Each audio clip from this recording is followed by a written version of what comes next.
नमस्कार दर्शकों, स्वागत है आप सभी का हमारे यूट्यूब चैनल करंट अफेयर खजाना में। तो चलिए 4 मार्च से रिलेटेड करंट अफेयर्स देख लेते हैं। उससे पहले मैं आपको एक मोटिवेशनल शायरी सुना दूं ताकि आपके अंदर पढ़ाई को लेके मोटिवेशन आ जाए। पढ़ लिख कर आएगा अच्छा पैसा कपड़ा गाड़ी, पढ़ लिख कर आएगा अच्छा पैसा कपड़ा गाड़ी, इसके लिए हम हमेशा रहेंगे माँ बाप के आभारी, इसके लिए हम हमेशा रहेंगे माँ बाप के आभारी। तो चलिए अब हम अपना वीडियो शुरू करते हैं और देख लेते हैं पहला प्रश्न। भारत के किस राज्य की महान गायिका डॉक्टर ओमाना कुट्टी को स्वाति संगीत पुरस्कार 2020 से सम्मानित किया गया है? और इसका जवाब है कर्नाटक राज्य की, यानी कि कर्नाटक राज्य की महान गायिका डॉक्टर ओमाना कुट्टी को स्वाति संगीत पुरस्कार 2020 से सम्मानित किया गया है। तो चलिए इसके महत्वपूर्ण जानकारी देख लें। कर्नाटक राज्य की महान गायिका डॉक्टर ओमाना कुट्टी को स्वाति संगीत पुरस्कार 2020 से सम्मानित किया गया है। जो जैसे मैंने आपको बताया था, यह स्वाति संगीत पुरस्कार केरल में संगीत के क्षेत्र में दिया जाने वाला सर्वश्रेष्ठ पुरस्कार है, यानी कि सबसे बड़ा और उच्चतम पुरस्कार माना जाता है। इस सम्मान के तौर पर एक सर्टिफिकेट और 20 लाख की राशि दी जाती है, यानी कि यह सम्मान के साथ एक सर्टिफिकेट और 20 लाख रुपए की राशि यानी कि पैसे दिए जाते हैं। तो चलिए दूसरे प्रश्न की ओर अग्रसर हो जाते हैं। इसरो ने हाल ही में किस महासागर क्षेत्र में DRDO द्वारा विकसित एक उपग्रह सिंधु नेत्र प्रक्षेपित यानी कि लॉन्च किया है? आपको बताना है किस महासागर क्षेत्र से, और इसका जवाब मैं आपको बता दूं हिंद महासागर क्षेत्र से, यानी कि हिंद महासागर क्षेत्र से DRDO द्वारा विकसित एक उपग्रह सिंधु नेत्र लॉन्च हुआ है हिंद महासागर से। चलिए तो मैं आपको इसको जानकारी दे दूं, महत्वपूर्ण, बहुत ही महत्वपूर्ण। भारतीय अंतरिक्ष अनुसंधान संगठन इसरो ने हाल ही में हिंद महासागर क्षेत्र में और मर्चेंट नेवी जहाज़ों की गतिविधियों को निगरानी रखने के लिए, यानी कि मर्चेंट नेवी जहाज़ों की गतिविधियों को निगरानी रखने के लिए बनाए गए एक उपग्रह सिंधु नेत्र को प्रचालित किया है, यानी कि सिंधु नेत्र को बनाया गया है ताकि वह मर्चेंट नेवी जहाज़ों की गतिविधियों पर निगरानी रख सके। इस सिंधु नेत्र को बेंगलुरु स्थित PES विश्वविद्यालय के छात्रों द्वारा विकसित किया है, यानी कि विश्वविद्यालय यूनिवर्सिटी के स्टूडेंट्स ने इस सिंधु नेत्र को इसको बनाया है। तो चलिए बहुत ही खुशी की बात है कि हमारी युवा पीढ़ी भी अब आगे आ रही है, हम बधाई देते हैं। जैसे प्रधानमंत्री भी युवा को हरदम सपोर्ट करते हैं। चलिए तो अभी प्रधानमंत्री से रिलेटेड ही अगला प्रश्न है। प्रधानमंत्री नरेंद्र मोदी ने हाल ही में मैरीटाइम इंडिया समिट 2021 के कौन से संस्करण का उद्घाटन किया? ऑप्शन से पहला, दूसरा, तीसरा, चौथा, और इसका है जवाब दूसरे संस्करण का। तो चलिए महत्वपूर्ण जानकारी ले लें। प्रधानमंत्री नरेंद्र मोदी ने हाल ही में मैरीटाइम इंडिया समिट 2021 के दूसरे संस्करण का उद्घाटन किया है, यानी कि दूसरे सेशन का।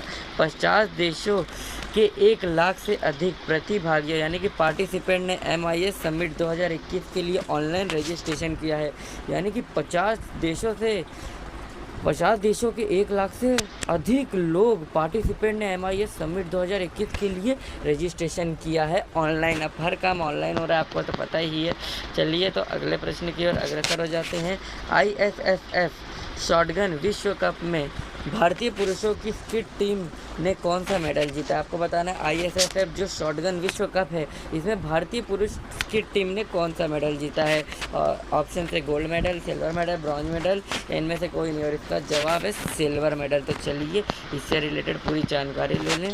ISSF शॉटगन विश्व कप में भारतीय पुरुषों की स्किट टीम अंगद वीर सिंह बाजवा, मेराज अहमद खान और गुरजोत खंगूरा ने सिल्वर मेडल जीता है, यानी कि इन तीनों ने मिलकर जीता है। ज़रा आप वापस देख लीजिए, अंगद वीर सिंह बाजवा, मेराज अहमद खान और गुरजोत खंगूरा जी ने जीता है। उन्होंने 7 राउंड की योग्यता में कजाखस्तान की टीम को 6-2 से हराकर सिल्वर मेडल जीता, यानी कि 6-2 से हराया और सिल्वर मेडल अपने नाम कर लिया। तो चलिए अब अगले प्रश्न की ओर अग्रसर हो जाते हैं। किस राज्य ने घरेई पहचान चेलिक नाम योजना शुरू की है किस राज्य ने? उत्तराखंड, पंजाब, दिल्ली या तो हरियाणा। तो इसका जवाब है उत्तराखंड ने। तो चलिए मैं इसको आपको विस्तार से बता दूं, इसका इन्फॉर्मेशन पूरा। उत्तराखंड की राज्य सरकार ने घरेई की पहचान चेलिक नाम यानी कि मेरी बेटी मेरी अभियान योजना शुरू की है। नैनीताल में योजना का कुल आउटले 42 करोड़ रुपए का है। कितना है? 42 करोड़। यह योजना पहली बार नैनीताल में शुरू की गई थी और भविष्य में पूरे उत्तराखंड राज्य को कवर करने के लिए इसका विस्तार किया जाएगा, यानी कि पूरे धीरे धीरे उत्तराखंड में भी फैल जाएगी। फिलहाल तो नैनीताल में शुरू हुई थी। यह योजना महिला सशक्तिकरण को बढ़ावा देने और आगे बढ़ाने के राज्य सरकार को प्रयास का हिस्सा है, यानी कि राज्य सरकार प्रयास कर रही है कि महिला भी पावरफुल हो, शक्तिशाली हो, आत्मनिर्भर हो। आगे यही है आत्मनिर्भरता का। राज्य ने 32,000 महिलाओं को समूहों को स्वरोजगार योजना से जोड़ा है ताकि उन्हें आत्मनिर्भर बनाया जा सके, यानी कि इंडिपेंडेंट बनाया जा सके। जैसे कि हमारा भारत इंडिपेंडेंट बन रहा है, उन्हें स्वरोजगार यानी कि एम्प्लॉयमेंट दिया जा रहा है। तो चलिए अगले प्रश्न की ओर अग्रसर हो जाते हैं। संसद यानी कि पार्लियामेंट टीवी के पहले मुख्य कार्यकारी अधिकारी के रूप में किसे नियुक्त किया गया है? आपके ऑप्शन है शशि शेखर वेम्पति, जयदीप भटनागर, रवि कपूर या इनमें से कोई नहीं, और इसका जवाब है रवि कपूर जी को। चलिए तो मैं इसके महत्वपूर्ण जानकारी दे दूं। सेवानिवृत्त आईपीएस अधिकारी यानी कि retired IAS officer Ravi Kapoor को 1 वर्ष की अवधि के लिए या अगले आदेश तक, जो भी पहले आएगा, मुख्य कार्यकारी अधिकारी सीईओ के रूप में नियुक्त किया है, यानी कि वो सीईओ बन चुके हैं अब। केंद्र सरकार ने संसद के 2 सदनों यानी कि 2 घरों अर्थात राज्यसभा टीवी और लोकसभा टीवी का मर्ज यानी कि साथ मिला दिया है और उसको बना दिया है संसद टीवी, यानी कि राज्यसभा टीवी और लोकसभा टीवी को एक टीवी बना दिया गया है, संसद टीवी। तो यह चलिए आगे देखते हैं। संसद टीवी के अंडर सेक्रेटरी सुनील मिनोचा हैं। यह फैसला राज्यसभा के सभापति वेंकैया नायडू और लोकसभा अध्यक्ष ओम बिरला ने लिया है, यानी कि यह फैसला कि दोनों जन को मिला दिया जाए, संसद टीवी बना दी जाए। तो चलिए अगले प्रश्न की ओर अग्रसर होते हैं। लॉन्च पुस्तक advantage India the story of Indian tennis के लेखक कौन है? आपको इनके लेखक बताना है। सुभाष मेन, गोकुल देवव्रत, अनिद्रा दत्ता या इनमें से कोई नहीं, और इसका जवाब है अनिद्रा दत्ता। तो चलिए इसकी महत्वपूर्ण जानकारी फटाफट ले लें। भारतीय बैकर ने लेखक के रूप में अपनी नई पुस्तक advantage India the story of India tennis launch की है। यह पुस्तक एडवांटेज इंडिया डबल्स गेम्स पर आधारित भारतीय महिला टेनिस खेल में भारतीय टेनिस की यात्रा का वर्णन है, यानी कि भारतीय महिला टेनिस खेल में भारत की जो यात्रा रही है अभी तक टेनिस में, भारतीय महिला की जो यात्रा रही है टेनिस में, उसके बारे में वर्णन डिस्क्रिप्शन दिया गया है। Advantage India the story of India tennis पुस्तक का वेस्टलैंड पब्लिकेशन के द्वारा प्रकाशित किया गया, यानी कि इसको पब्लिश किसने किया है? वेस्टलैंड। दोस्तों आपको यह नाम याद रखना है कि वेस्टलैंड पब्लिशिंग हाउस है। ये बहुत ही इंपॉर्टेंट है, इसलिए मैं इसको स्टार मार्क कर देता हूँ।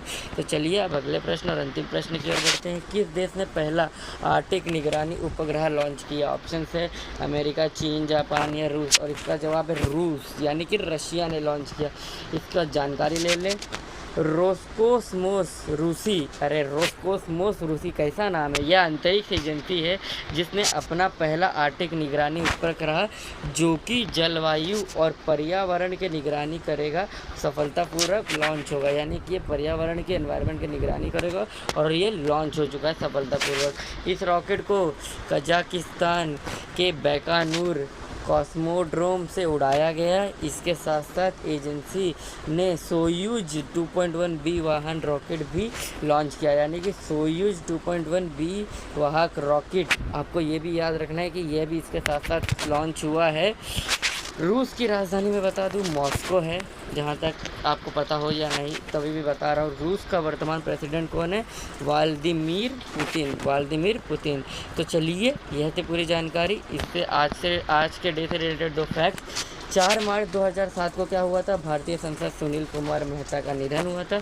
4 मार्च 1975 को जॉन फ्लेम स्टीड को इंग्लैंड का पहला खगोल वैज्ञानिक रॉयल नियुक्त किया गया था। तो ये थे सारे फैक्ट्स। कृपया हमारे चैनल को सब्सक्राइब कीजिए, लाइक कीजिए, हमें सपोर्ट कीजिए। Thanks for watching. तब तक के लिए बाय बाय।